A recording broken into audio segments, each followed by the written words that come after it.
Let's start. I want to knock out the East quickly so we don't get caught up on it. Hawks at Magic. Magic are -5 in the 7-8. The total is 218.5. Fiddle, we've had this one for a little bit. What have you seen in the market, and what do you think about it? A hair of Hawks sentiment in the market. There was some 5.5s that all came down to 5. There's sharp books that are starting to throw up an expensive 4.5 on the Magic side, so call it a 4.75. I really don't have much of a read for this one. I have no way of going. I don't plan on betting it.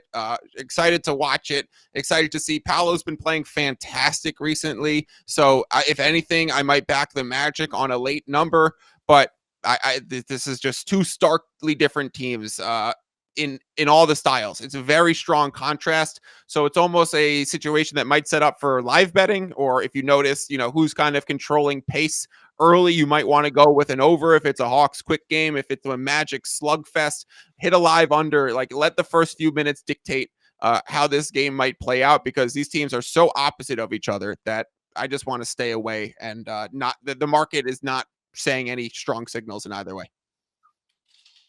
Yeah, I mean, I think the Magic have been so inconsistent too, right? Where it's like every game it feels like they're either back to that terrible offense, or they look actually like kind of not a juggernaut, but they look like an actual competent offense. Sean, Fiddle's going to stay away from this one. You have thoughts on this Hawks Magic battle? Not really, to be completely honest. Atlanta is the most great stuff, Sean. No, that specific matchup, I really don't have too much to go off, because Orlando has just been so spotty down the stretch and offensively. Of course, we know they have trouble scoring, and Atlanta can go on these bursts where they do get it together offensively and kind of overwhelm Orlando in some spots. That's just not a game I'm interested in general. They're both two dead teams walking as soon as they get out of the play-in either way. So, yeah, not too many thoughts on that spot, but I really do like the Golden State Warriors by double digits against Memphis, and I like Sacramento -5 in that game versus Dallas. If we want to get into those sides, I can break it down. All right, let's look at Grizz Warriors. We'll go to the other 7-8. Sure. So this was decided today with a Warriors loss. Warriors are -6.5. Total is 232. I have to force myself to remain as far away from the total as well. I do have this 235.5. So the problem is, like, the Grizz have been playing slower since they fired Jenkins. They've been playing a little bit slower because they're playing more pick and roll and they're playing Edey more. So that's, like, I think a relevant component to this total. Full season numbers are going to bend towards the over here because the Grizzlies have just been an over machine. Like, they play at such a breakneck pace, but that's been a little bit different under Asalo. So I have to be very, very careful here with what this looks like in that context. I do think that from a spread perspective, this is am I correct that the Warriors are taking money here, Fiddle? Because I think there's a 7 in the market. There was a 7.5 that opened at another book, but I don't think anything has seen any movement yet to say like which direction these numbers are going. It's just different books pricing this differently. But can we just throw the question out there, like Jimmy Butler banging his knees and now playing in 2 days? Like, he stayed in the game. He was clearly humbled. It looked like a nasty bone bruise. That's something that like might inflame the next day. Any concern on Jimmy? Because that would, obviously cause a cataclysm in the way that these numbers might go. But I can't really back the Warriors without it. You have news? Yeah. Warriors -7.5 at FanDuel. So here's an interesting one. It's -7.5, -105 at FanDuel. It's -6.5, -112 at DraftKings. 7 cents apart. So a full point, but not actually the value of even half a point. Right. So we're heading toward, this also says like we're heading towards 7, right? Like 7 is like market consensus forms between some books, and then this one will largely hinge on some news that comes out, because if Butler gets the A-OK, 6.5 will pop to 7, and the 7s might stay at 7.5. Bet 365 -7 -110. It's the right number. Clock. So I make this 5.8. So I'm probably going to be on Memphis here, and I'll probably be on Memphis to win. I've doubted the Warriors pretty consistently. I think this Grizzlies team is extremely banged up. Like Jalen Wells being out kills them. Brandon Clark being out kills them. I do kind of think that they played so well in Denver, honestly, for 3 quarters, and they ran out of gas. The league scheduled them on a 3rd in 4 nights, back-to-back game in Denver. That was infuriating as a schedule spot. In a late game spot versus a playoff opponent, that was horrendous. They got beaten that Wolves game. Their problem is like they do have these second half meltdowns, I think because of their pace in part. So honestly, I might be on Grizzlies first half. That might be the play. It's like Grizzlies first half in that Warriors-Grizzlies game. I'll look at some of the trends for Warriors and home games, but that to me is like my first initial lean is Grizzlies first half for the play-in tournament game. We like that. My numbers have Grizzlies or nothing. And historical sample size between these two teams playing in play-in, playoff type of atmosphere games. This is a different Memphis team, though. What are we talking about here? The last 10, this is a completely different Memphis style, and however they want to go about their business, it's completely different than they've done it essentially the entire year. The defense is atrocious. I don't care if they went on a back-to-back and played 6 and 8 or whatever it was, and had to go to Denver, and Denver's in a must-win spot. I understand that. Ja now takes 10 threes a game. Sincerely, he's taken like last 5 games, he's taken like 7 or 8 threes a game. The Golden State top 2, top 3 in the NBA and points allowed in the paint. Ja's not going to be able to go to the rack, which is what he wants to do. The fact that the number even touched 7.5 is a big indicator to me that this is just a different level and a different squad, and they have to go on the road where we know they've struggled all year long. They're under a new regime. I want nothing to do with the Memphis Grizzlies. I think this is a step up in class. And if we're going to have to count on them just shooting perimeter jump shots, and they're not the Boston Celtics or the Cleveland Cavaliers, and Ja is taking a lot of them, look, JJJ has been great from the perimeter all year. Desmond Bane has been absolutely white hot the last like 10 or 12 games. But I don't trust Ja Morant. I don't trust Ja Morant shooting jump shots. They're not going to be able to go to the rack and do what they want to do. And then we're talking about Steph Curry, Jimmy Butler, Draymond. They figure out a way to slow those guys down and then actually get in the playoffs. Curry's hand, another thing. Marcus Thompson, who covers the team, noted that he's like rolling over so he doesn't have to plant on that hand. That was notable to me. Did you mention which hand? I forget which one it is. You can look it up. The other one I would say is I expect Jimmy to play. We'll see if he's impactful there. Memphis 13th in defense last 2 weeks, so somewhere in between like what Sean said, which is them being garbage and them being good. This is a number I do think is notable though, which is the Warriors this season overall are 17th on offense. I don't trust their offense. I don't. Brandon Pajemski has held them up. If you go back and you look at all these games, you would be shocked at some of these box scores and being like, wait, Quentin Post led them in scoring? Wait, Brandon Pajemski had 28? Wait, Moses Moody? Mozzie Moody? As KP, as Kendrick Perkins said? Like, he had 18? Like, some fishy stuff with some of these games. It hasn't just been Steph, Jimmy, Draymond. There's been a few. It's been like Steph, Jimmy, Draymond. But I have some concerns. So I think I'm probably going to go in. I'm going to go in on Grizz money line, I think, for that play-in tournament game. Won't be shocked if the Warriors win. They can absolutely win. They're the better team. I really miss Jalen Wells already. The other thing I will tell you, they're playing Edie more as like an edict from from Zach Kleiman, who wants him to play. Well, guess what? Edie played drop coverage versus Steph Curry the last time they played. Yeah, right. And I about lost. I thought you were going to say Edie's been playing well. He has, but he's also that's not too smart. He played drop, like he let Steph shoot, and I was just like, but he won his minutes in that game. I will say, as much as Edie drives me nuts as a fit on this team, it's not Zach's fault. It's not Zach Edie's fault at all. I just don't like him on this team. The numbers have been good. They've won their minutes with Zach. So we'll see what happens. We got 2 more, and then we'll get out of here because Sean wants to go buy his girl a hamburger. Smash burger, to be specific. The legendary 9-10 matchups. The legendary 9-10 matchups. As a reminder, no 10 seed has ever made the playoffs. Let's just rename it the Reinsdorf game. The 9-10 The Reinsdorf. That's amazing. It's called the Reinsdorf. That's it. Period. That's where he wants to be. That's so good. The play-in was the worst thing to happen to Bulls fans since Michael Jordan, since Derrick Rose tore his ACL. That's the play-in implementation is the worst thing to happen to that fan base since then. The Reinsdorf 9-10. The Bulls are -1, total 222.5.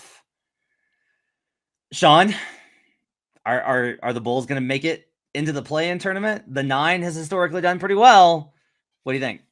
Yeah, look, man, they're going to be counting money throughout the game up in the owner's box, and they'll probably win this game. Sean's just disgusted by the Bulls being in this again. This is like I wouldn't be surprised behind closed doors. It's like as long as we get a home play-in game for that extra cheese, I'm all about it. That's a success for me this season. The Bulls have been a lot better defensively coming down the stretch, and not many people have noticed or talked about it. They've been really, really good on that side of the ball for their standards, and just a more cohesive, fun team basketball squad. Ball moves since Levine left. It's been a lot more positive in that aspect since that trade went down. I won't be on a side because it's just a tough game in a one-off to go against Spo and what he could potentially scheme up. Do I think what's going on in Miami is completely stale and we're giving Spo and the Heat culture a pass for the last few years outside of Jimmy Butler making unbelievable runs? Yes. So I don't really trust overall Miami and what's going on down the stretch, but these one-off games are completely different, and I would hate to go against Spo and what those guys got going on, even if the Bulls have been playing well. Okay. Fiddle, your thoughts on this barn burner of a game? It has to be Heat or nothing. I actively bet the under, but now at 222, I don't know if I would still follow that. The fact that this total market has gone 2 points to the under from 224 to 222 just tells you that the sharp market thinks that this is going to be a Miami Heat style of game. They have the best coach in the NBA, in my opinion, still. They have the 2 best players in this game in Tyler Hero and Bam Adebayo, and they have the experience over the Bulls that haven't really been here. I mean, they've been in the play-in plenty of times, but haven't really been in these like one-game scenarios. Like, would you really expect Matas Buzelis to play a big role because he's been fantastic towards the end of the season? Like, no. I just give me the Miami Heat here. The only thing is I haven't actively bet it. I did bet the under. I haven't actively bet it because the number on the game is Bulls -1, and there's a few 1.5s that have popped up too. The number 1 is the 13th most common outcome in the NBA. All the numbers 2 through 12 are worth more. So I will sit back. I will let the market mature a little bit and then help, because I said opinions don't matter, numbers do. My own opinion doesn't really fucking matter. If we get a Bulls -2 popping up, I'm probably going to find myself flipping script and betting Bulls because saying, hey, that's enough sharp action, not through key numbers to get me to back the Bulls. If it stays here, I will be backing the Miami Heat. I do plan to play this game. I hope it's on the Heat, but it's going to be let the market develop through numbers that I don't care about to get me to a mature angle. Numbers have it Bulls. Heat have been playing a lot better. I'm going to have to dive into this one a little bit more before I make a pick. I mean, I don't think it matters. I think either of these teams actually, I think, loses to the Hawks. Bulls are a little interesting. Matt just said Hawks are losing, so that means you're going Magic in the 7. Yeah, exactly. So that's where I kind of lean there. Last one, Mavs Kings, the sadness bowl. Kings -5, totals 223.5. Just sad. I don't love the Kings going up against a physical front line. Like the Mavericks, I think have dudes. So I'm going to lean on like handicap a little bit towards Mavericks. I haven't run numbers yet. Fiddle, what do you think on this one? I think Kings will be a numbers play, but I'm honestly just pissed this game is even taking place. Like, these two teams are so far behind the 7 and 8 seeds in this conference. There is an 8-game gap between the Kings and the Grizzlies. Remember when the play-in was instituted in the bubble, but there was like, what was a 5-game cutoff or an 8-game cutoff? Like, There's no, Yeah. I'll be so pissed if, like, sure, I'll take the extra games, I'll take volume, I'll take betting opportunities any day of the week. But, like, if the Kings or the Mavericks end up making the playoffs over the Fizzlies and the way they fizzled so hard at the end of the year, like, no, this would be ridiculous for a 48-win team to miss the playoffs because a sub 500 team takes them in a 2-game set. I don't like that the game's even being played. Kings is a numbers play, but I'd even go with the petition with don't even bet it, don't even watch it. Let's boycott this game and get ready for the rest of them. I lean over. I lean Mavericks pretty heavily. I'll be on Mavericks money line on this. I make this 2.3. I can't get there on this. Kings are. I think if we look at the Mavericks with their full complement of centers, they're going to be able to bully them. I think. I don't love DeMar DeRozan, trying to carry twos here. I don't know who's going to score for the Mavericks. That's a good question. That's an excellent question. But too big of a question. I do lean towards Mavericks. Too big of a question. Mavericks towards. And the other question is, what makes me think the Dallas Mavericks want to play any more additional games than they have to play? You think they're going to be in the locker room trying to rally and win this game, win the next one, and then play a 7-game series? Man, pack this shit up. I can't see them getting super jazzed up to play this game. And offensively, the Kings have a lot of guys that can fill it up and have been filling it up the last 7 to 8 games, including Zach LaVine going absolutely ballistic. I would love to be a fly in the wall with Jason Kidd and this team and getting Klay Thompson, Ant Davis, and these guys jacked up to go play this 9-10 playing game on the road. It's just I can't see it. They have Spencer Dinwiddie playing the most minutes for the Mavericks this season and then outright benched him against the Lakers the other night and ran Najee Marshall at point guard. Like, they have zero guard play. Historically, Sabonis dominates that matchup with AD. Does that pertain to Lakers versus Mavericks with AD? But that's been a head-to-head matchup that has gone heavy Sabonis. The only other thing that's worth pointing out is Malik Monk will still not be back for this game. If it's Kings Grizzlies, I will love the Grizzlies in that matchup. So if we go chalk here, I'm gonna love Kings. I'm gonna love the Grizzlies to get the 8th seed.